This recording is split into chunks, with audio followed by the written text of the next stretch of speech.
ഇന്ന് നാം പരിചയപ്പെടുന്നത് കാസർകോട്ടെ തളങ്കര പള്ളിയെയാണ്.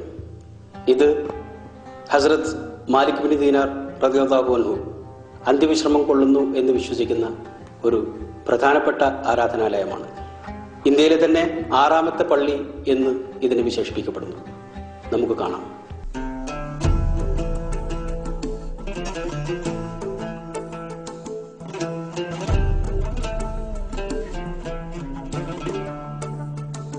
ഇത് സപ്തഭാഷാ സംഗമഭൂമിയായ കാസർകോട്.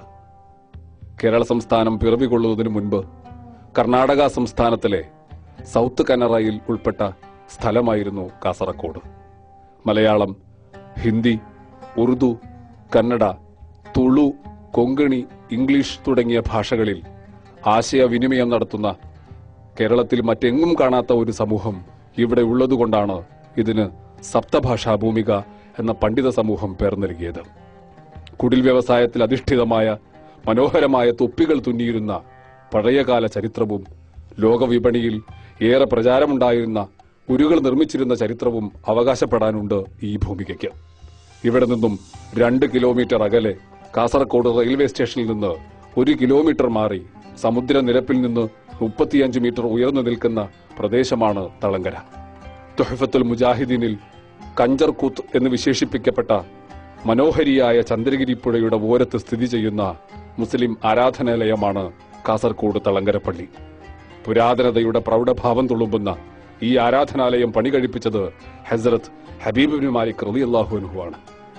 AD 644 ഹിജറ 22-ാം വർഷം റജബ് 18-ന് തിങ്കളാഴ്ചയാണ് മാലിക് ബിൻ ദീനാർ റളിയല്ലാഹു അൻഹുവിന്റെ പേരിലുള്ള ഈ പള്ളിയുടെ പണി പൂർത്തീകരിച്ചത്. ചരിത്രപരമായ ഒരു വലിയ സംശയം നിലനിൽക്കുന്ന ആരാധനാലയമാണ് തളങ്കരയിലേത്. ഉമർ ബിൻ സുഹറവർദിയുടെ റഹ്ലത്തുൽ മുലൂക്ക് എന്ന ഗ്രന്ഥത്തിലും തളങ്കരയിലെ ഒരു വിഭാഗം ആളുകളുടെ പ്രബലമായ വിശ്വാസപ്രകാരവും മാലിക് ബിൻ ദീനാർ റളിയല്ലാഹു അൻഹു ഇവിടെ അന്ത്യവിശ്രമം കൊള്ളുന്നു എന്നാണ്. എന്നാൽ തുഹ്ഫത്തുൽ മുജാഹിദീനിലെ വിശദീകരണം അനുസരിച്ച് ഇന്നത്തെ ഇറാഖിന്റെ വടക്ക് കിഴക്കായി സ്ഥിതി ചെയ്യുന്ന ഖുറാസാൻ എന്ന പട്ടണത്തിലാണ് മാലിക് ബിൻ ദീനാർ റളിയല്ലാഹു അൻഹു അന്ത്യവിശ്രമം കൊള്ളുന്നു എന്നുമാണ്. കേരളത്തിലെ ഇസ്ലാമിക ചരിത്രത്തിൽ 6ാമത്തെ പള്ളിയായി അറിയപ്പെടുന്ന തളങ്കര പള്ളിയിലെ ആദ്യ ഖാലിയായി നിയമിതനായത് ഹസ്രത്ത് മാലിക് ബിൻ മുഹമ്മദ് എന്ന പുണ്യാത്മാവാണ്. പലതവണ പുതുക്കി പണിയലിന് വിധേയമായിട്ടുണ്ടെങ്കിലും തനിമ നിലനിർത്തിക്കൊണ്ടു പോകുവാൻ ഈ പ്രദേശത്തുകാർ ശ്രദ്ധിച്ചിട്ടുണ്ട്. അത്യന്തം പരിരക്ഷിക്കപ്പെടുന്ന കേരളത്തിലെ ഒരു പള്ളി കൂടിയാണ് കാസർകോടിന്റെ അഭിമാനമായ തളങ്കര പള്ളി. ആദ്യ ഖാലിയായിരുന്ന മാലിക് ബിൻ മുഹമ്മദ് അന്തരിച്ചതും ഇവിടെ വച്ചാണ്. അദ്ദേഹത്തിന്റെ ഖബർ ഇവിടെയുണ്ട്. വർഷം തോറും ഇവിടെ ഉറൂസ് അഥവാ നേർച്ച കൊണ്ടാടപ്പെടാറുണ്ട്. ഭൂമിയുടെ കിടപ്പ്, കാലാവസ്ഥ, കാറ്റിന്റെ ഗതി, ശീതോഷ്ണസ്ഥിതി എന്നിവയുമായി ബന്ധപ്പെട്ട കേരളീയ വാസ്തുവിദ്യാ നിയമങ്ങൾക്കനുസൃതമായിട്ടാണ് തളങ്കര പള്ളി എന്ന ആദ്യകാല പള്ളിയും സ്ഥാപിക്കപ്പെട്ടിരിക്കുന്നത്. ഒട്ടനവധി ഇസ്ലാമിക ചരിത്ര പുരുഷന്മാർ അന്ത്യവിശ്രമം കൊള്ളുന്ന വിശാലമായ ഖബർസ്ഥാനാണ് തളങ്കര പള്ളിക്കുള്ളത്. ഇതിൽ ഒരു ഖബർസ്ഥാനം വളരെ ബഹുമാന്യമായി കരുതി വരുന്നു. മൈതാനത്തങ്ങൾ എന്ന ഒരു പുണ്യപുരുഷനാണ് ഇവിടെ അന്തിയുറങ്ങുന്നത്.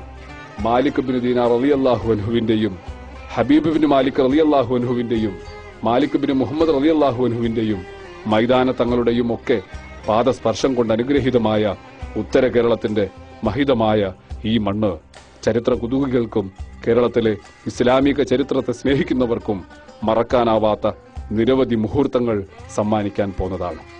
ചരിത്രത്തിന്റെ ധന്യതയോർമ്മിപ്പിക്കാൻ ഇവയൊക്കെ കാലാവസാനം വരെ അള്ളാഹു നമുക്ക് മുൻപിൽ അതിന്റെ പൂർണ്ണതയോടെ നിലനിർത്തട്ടെ എന്ന് നമുക്കും പ്രാർത്ഥിക്കാം.